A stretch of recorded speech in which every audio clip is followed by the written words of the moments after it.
Thank you for the introduction. Yeah, I'm Stefan George, one of the co-founders of Gnosis, and today I will talk about bridging the gap to the real world. We'll wait until this pop-up disappears. I think this will be the least technical presentation I've ever given, but I hope you enjoy it. So maybe let's first kind of describe what is Gnosis chain, just to give a brief introduction. So Gnosis chain is a layer 1 network. We call ourselves being a sister chain to Ethereum. And by sister chain, we refer to a network that is based on the exact same technology stack as Ethereum is. So we're using the same execution clients, but more importantly, we also use the same consensus clients. We're based on the same consensus protocol. So we have our own beacon chain, and the special thing about the beacon chain as consensus is that it can allow for a very decentralized validator set. So if you look at like networks, kind of Ethereum killers like Solana, they only allow actually very few parties participating in validating the network. So in many cases, like very few parties have to collide to actually compromise the security of the network. For the beacon chain consensus, you can have hundreds of thousands of validators operating. On Ethereum, it's over 500,000 these days. And for Gnosis chain, we have about 120,000 validators run by many individuals and companies. We actually subsidize this, so if you're interested in participating in this, you can buy your debt note and you get our token as a subsidy on top, which you can use to participate yourself in validating the network. I think I might use this mic, actually. Can you hear me? Yeah, okay, much better. This is what we do with Gnosis chain. So it's like a very decentralized network using the same technology as Ethereum does. We also invest a lot into security. So we are building a light client-based bridge together with Succinct to connect Ethereum and Gnosis chain. That's what we call also a community-run chain, because all of you can easily participate in validating the network. You only need one GNO token, which is about worth $100 to start running one validator. So it's much more inclusive, actually, if you compare it to Ethereum. Ethereum, you need still like 32 Ether, which is, again, above $50,000 to even participate validating the network. On Gnosis chain, we really dropped those requirements to a minimum, so all of you hopefully can participate in creating a decentralized network. So now, why do I talk about bridging the gap to the real world? Kind of want to reflect on like where are we today with generally like blockchain adoption. I hope this works. Yeah.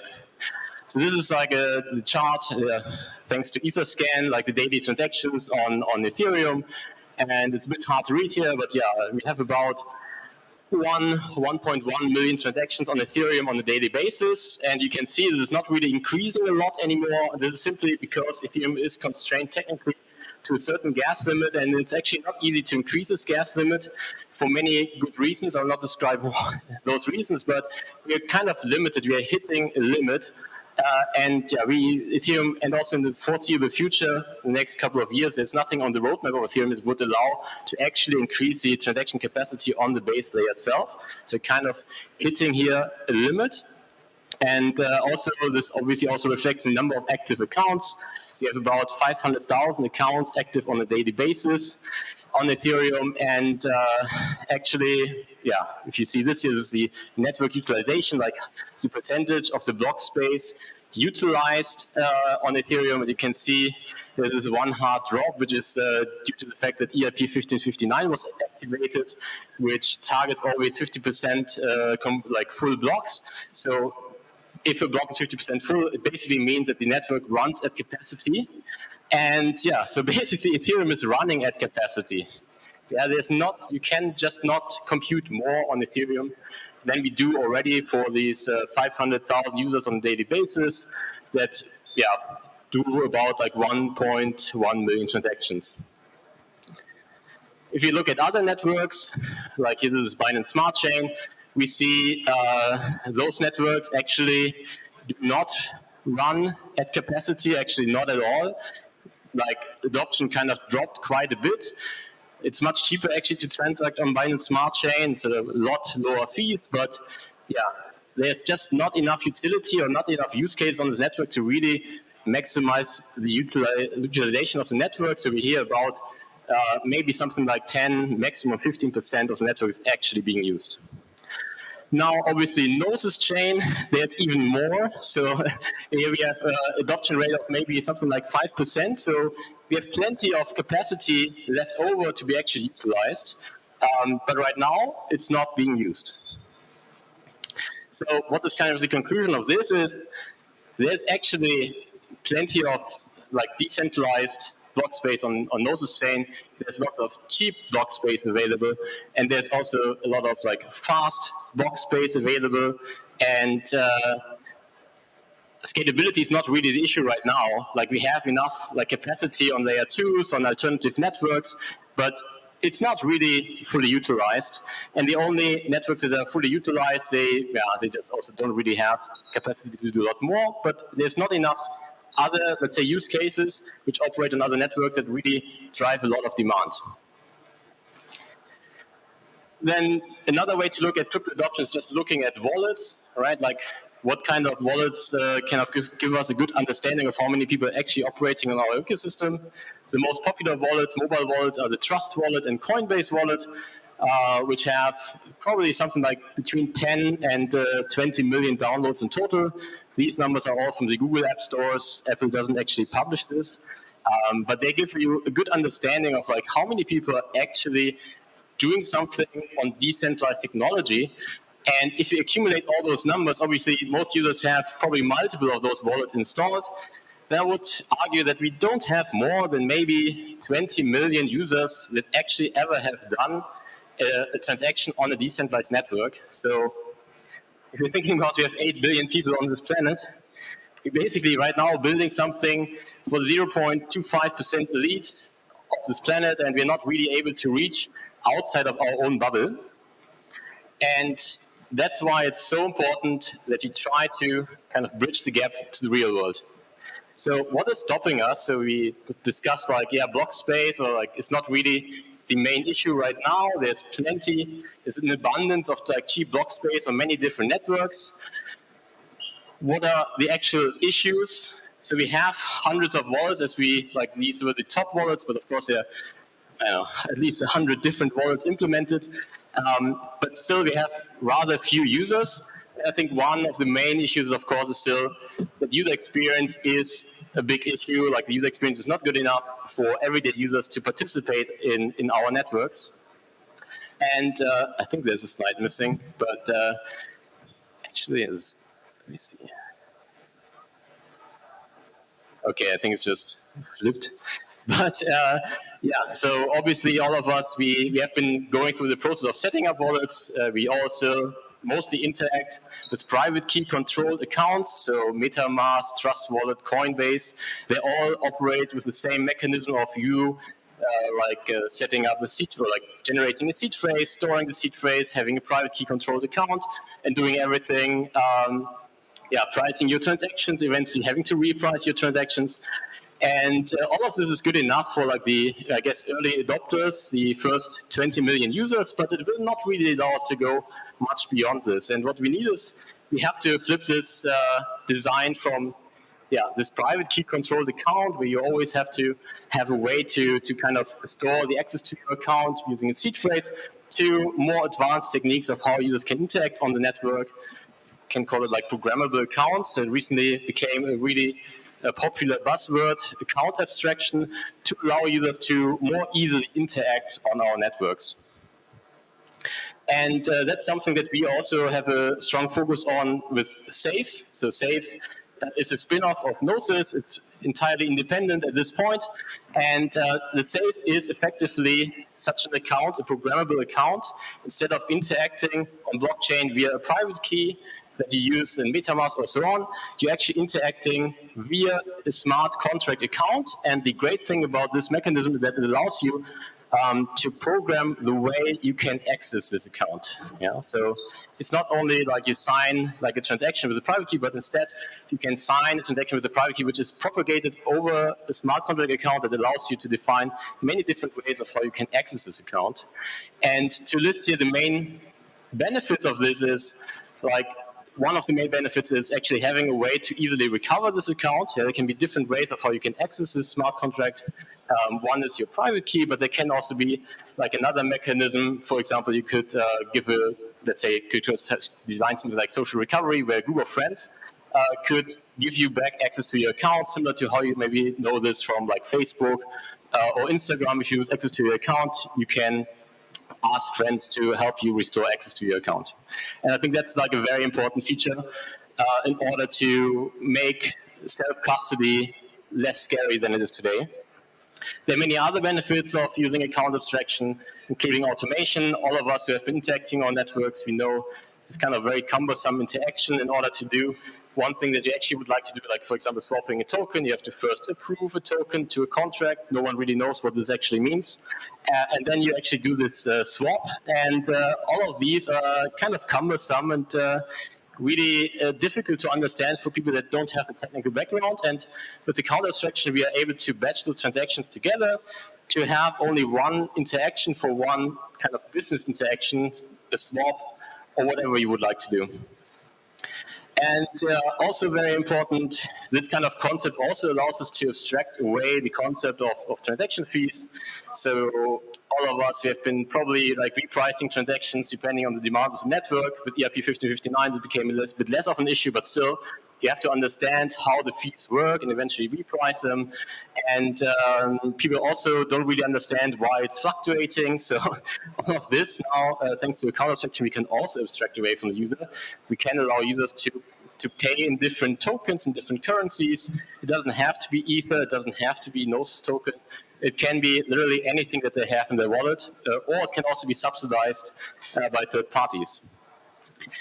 And that's why account abstraction is such a key element to increase user experience. And we work with many different wallets to integrate this into their wallet experience, to let users interact directly via those accounts instead of, again, going through this like cumbersome onboarding of seed phrase, setup, and so on. And actually, yeah, we recently developed or like released this safe core account abstraction SDK, and there's a hackathon ongoing until I think end of this month to just try out how it works. I think there's a $50,000 bounty, and yeah, you can check out safe.global to learn more about this. And yeah, we're very excited to see what developers are building around smart contract accounts, especially in terms of smart contract account recovery and so on. Then let's go back to the state of crypto. So we talked about wallets and how many wallets there are now. Obviously, wallets also only make sense if there are applications you can use wallets with. And this year is DebRadar. So DebRadar is a website that lists the most used applications on every network. And this year is Ethereum. So we see here we have Uniswap v3 is the most popular application right now on Ethereum with about, I think we have here 27,000 daily active users. Then followed by Uniswap NFT aggregator, which are 24,000 users. So basically, if you look at this year, like we have the first three are about trading. Blur, I think, is like a competitor to OpenSea. And then there's OneInch and MetaMask Swap. So effectively, pretty much all the activity on Ethereum today is either token trading or NFT trading. And there's really not much else going on which has meaningful activity. And even if you look at only at those use cases, we see that actually the amount of users actually using Ethereum is also actually pretty limited. Now, if you look at other networks, we can take a look at, this year I think is Binance Smart Chain. It's not so different. It's mostly about trading again. Pancake Swap is the number one application with about 120,000. And then there's a few games, I think, that are currently being run on those on Binance Smart Chain. And yeah, those are actually like the main applications right now. I think we can say like right now, blockchain is mostly used for trading, speculation, and some games. And I think that's basically it. So I think this is also kind of an issue. Like we have a lot of different dApps, right? And we have a massive amount of dApps. And if you look at dApp Radar, it's like an endless list of dApps, but hardly anyone is using any of them. And that's obviously an issue. And I think the reason is that we are working mostly on apps that are interesting for our own bubble, like speculation, DeFi, and some NFT trading. And we don't really try to really break out of this bubble. And I think that's something that's really needed if you really want to get more meaningful adoption beyond like the core, let's say, hardcore crypto community that is mostly driven by speculation. And so the question is like, what kind of applications are those? And we are working on one application that I want to briefly present, and that's payment network. So if you go back to the original Bitcoin white paper by Satoshi Nakamoto, Bitcoin was presented as a peer-to-peer electronic cash system, right? It was actually, the intention was actually to do peer-to-peer payments. I think at this point, there's not a single Ethereum maximalist left who would propagate this Bitcoin as a like successful payment network. Obviously, there's Lightning Network and so on. There's still ideas of how to potentially use Bitcoin as means of payments, but there are also very good reasons why Lightning would actually never work, just from a technical perspective. Nonetheless, I think like as we discussed at the very beginning, like the technology is ready to serve a lot more users than we currently actually do. And so for us, it became really like a possibility to start trying to bridge the gap to the real world of payments. And so what we did is we developed a new payment card, and I actually have one here. So this is like, on the surface, it looks exactly like a regular like Visa card, and actually it is a Visa card, but at the same time, it's also a hardware wallet. So this card is as powerful as a Ledger hardware wallet, but it's all on one chip. So there's two applications here, and the special thing is that those applications can talk to each other. If I go to any shop where Visa is accepted, I can tap and pay, and when I do this, I actually sign an on-chain transaction. And this on-chain transaction is sent actually via the Visa network, so you kind of piggyback on the existing old railways to process this transaction. We are the processors, so we get the confirmation that we receive these funds from the user and can settle to the merchant in fiat, because obviously merchants right now, they don't really want to have crypto yet. We hope we can change this. And I think the following talk by Gisli from Monerium will make you understand how we can tie like the real world and fiat even closer together. We're not gonna spoil. But coming back to this year, so this year basically allows you to use the old infrastructure to facilitate crypto payments. So every transaction you do via Visa, you can trace back to also an on-chain transaction.